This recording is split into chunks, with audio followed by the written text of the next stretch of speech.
Hi. 30 female basically raised my siblings since they were born. My mom was neglectful and had many problems and horrible judgment. When I turned 18, I continued living at my mom's place to stay with my siblings while secretly gathering funds together in case anything happened. My grandmother later on convinced me to help her report my mom to CPS and promised to take in my two siblings who were at the time in preschool as male and female, which she unfortunately didn't follow through on and blindsided me because she never had the intentions to take in my siblings and only wanted my mom's children to be taken away as payback because my mom owed her a lot of money and put her in tons of debt. To make a long story short, I did everything I could to prove I was a worthy caretaker and was granted custody of my siblings. Now fast forward. My sister, who is now a teen, started speaking to our mom via Facebook since then. She's done a total 180, giving me attitude and going into a lot of trouble. I came to find out that my mom had been talking pure smack about me, which I saw in the messages myself. I made my sister block our mom on social media after I sent her a message telling mom why sister would no longer be in contact with her. Unfortunately, it resulted in my sister claiming that I was horrible and emotionally abusive to her and that I should have just kept my mouth shut so she could stay with her mom. I'll be honest, there are a lot of things I could have done better and many things I would have changed looking back. But I did all I could to raise my siblings. Anyway, I ended up telling my sister, "You going into foster care temporarily was not my fault. It was your neglectful mother, and I could have just left you there." My sister got really upset with that comment and threatened to run away and moving with mom. That would be horrible because mom's still suffering from addiction and new health issues. Since then, sister has been giving me the silent treatment and refusing to eat meals together.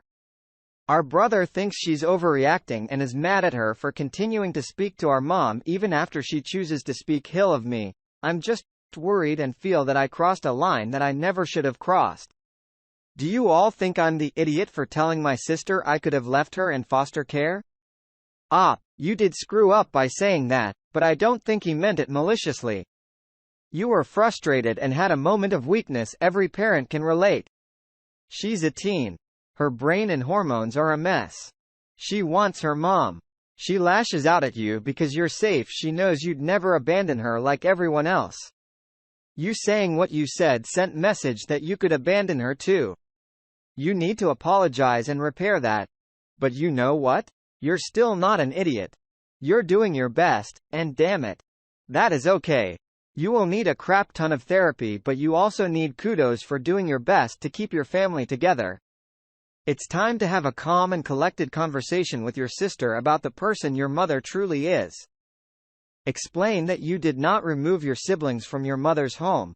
The state did because she's not safe or fit to be a parent. At any time, your mother could have gotten her act together and fought for her kids.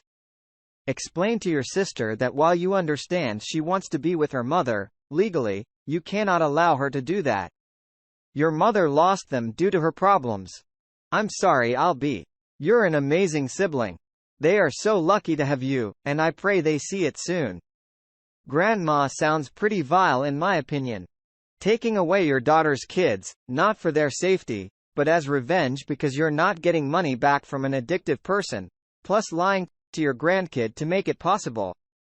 Agreed with not the idiot. Keeping the family together is admirable, and emotions running high is understandable. I hope you'll have a good conversation about it with a therapist. My 38 female daughter, Melody, is a twin. She goes to an after-school program, which is where she met Leah, the same age. I know Leah's mom, Daniela, somewhat well as we had older kids in class together a few years back.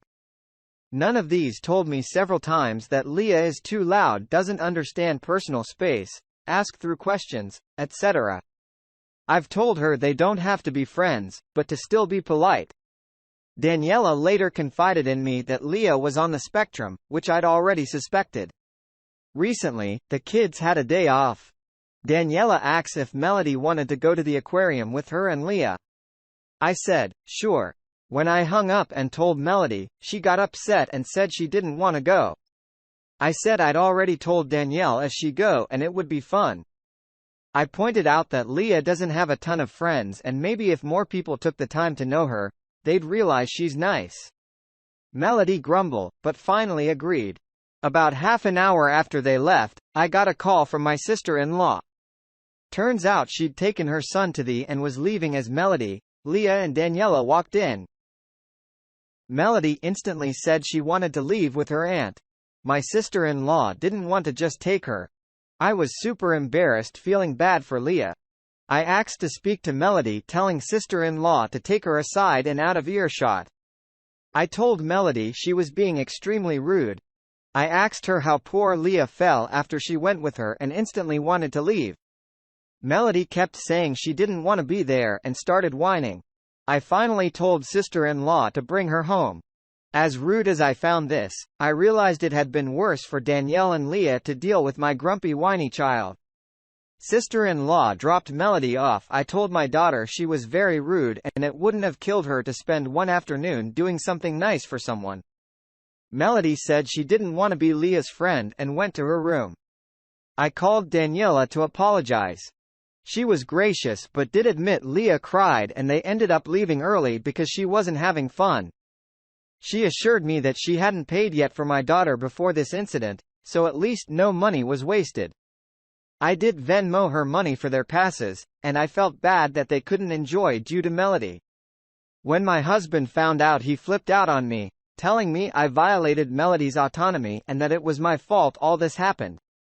I felt this was an extreme overreaction, especially when he basically coddled Melody and took it to dinner just them. A valuable lesson was missed yesterday. Am I the idiot? You are the idiot.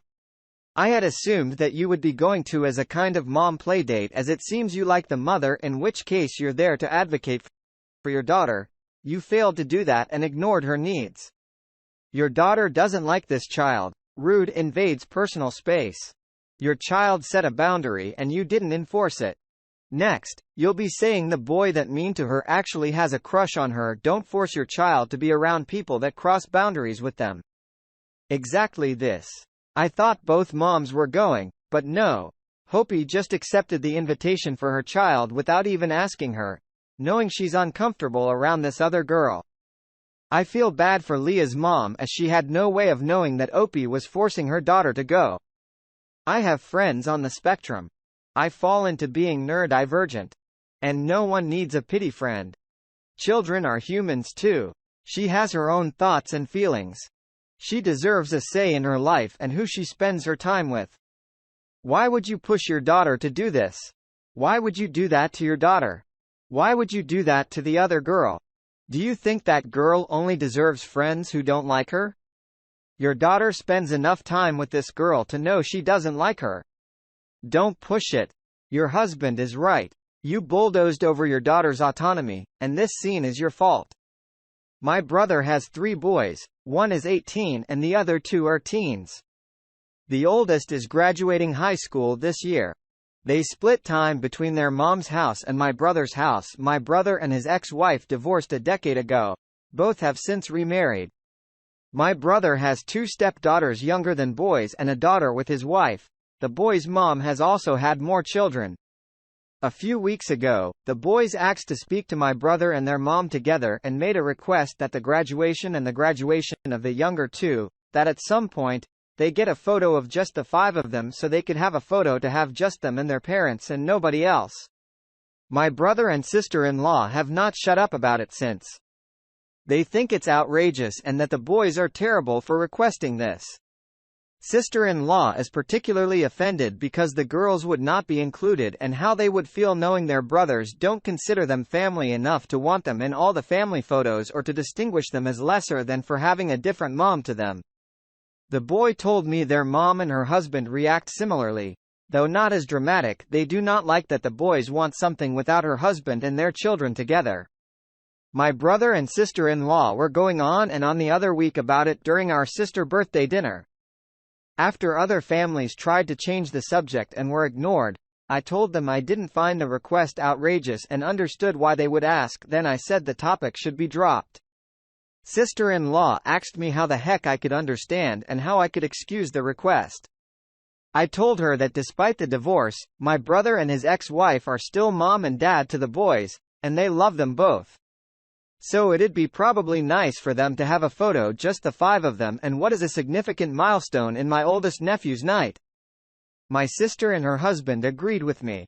My brother and sister-in-law think I was mid-year for understanding the boy request, and that I should be thinking about how my nieces will feel and how sister-in-law felt given the request wasn't to have the whole family in a photo, but to have the old family in it before any of them came around. Am I the idiot? Not the idiot, geez, I thought they would request that people weren't invited or something like that. A simple photo and they're losing their minds. All they have to do is take a series of photos and just one photo like they want. Sister and Lori's overreacting.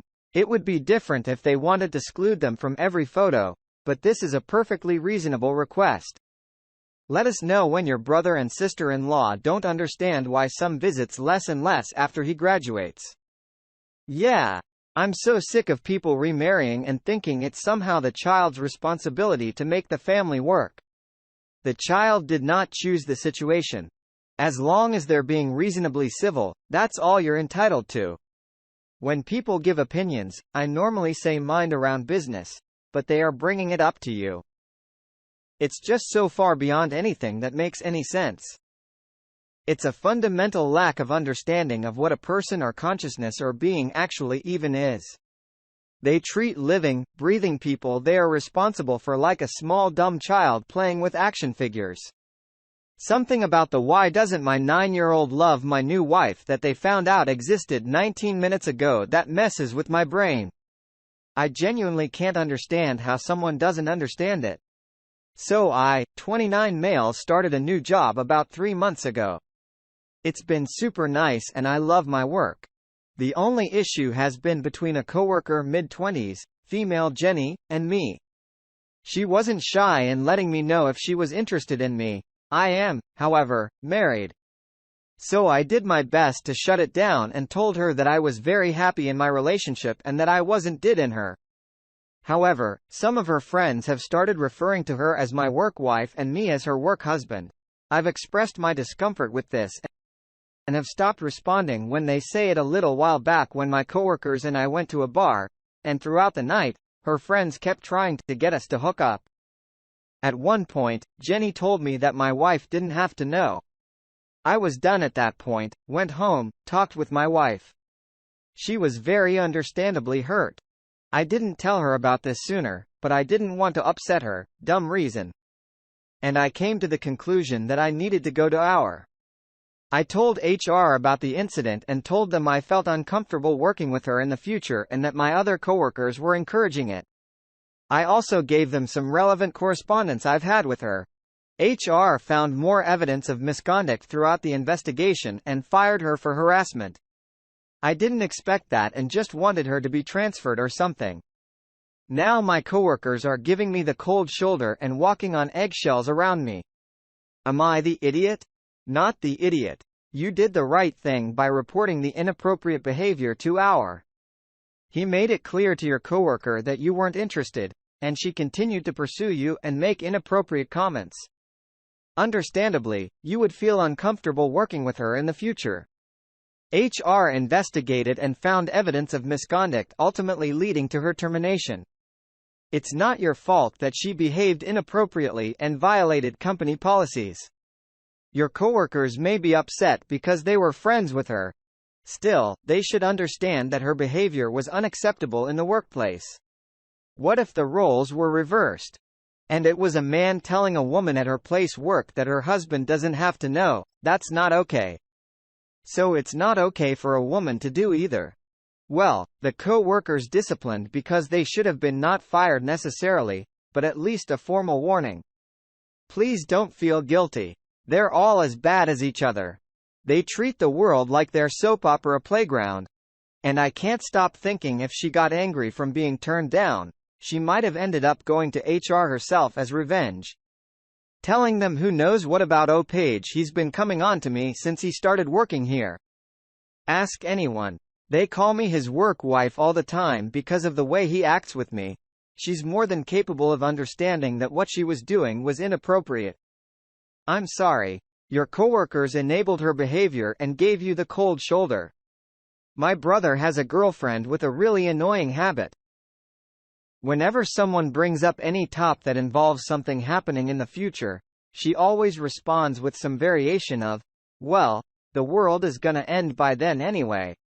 It's aggravating because it adds nothing of value to the actual topic of conversation.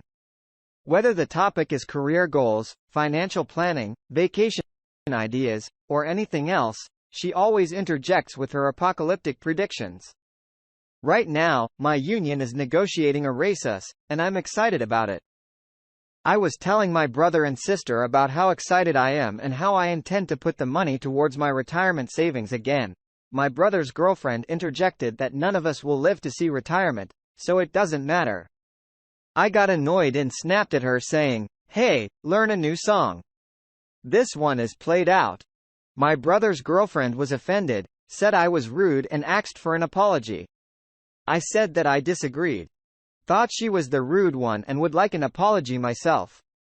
My brother told me to climb off my high horse and chill. My sister said she was also tired of the non-stop gloom and doom and would like a reprieve. My brother's girlfriend said, "I see how it is. I'm left with my brother." My brother said I was needlessly antagonistic. He said his girlfriend can't relate to top like that because she has a non-traditional job, Etsy store.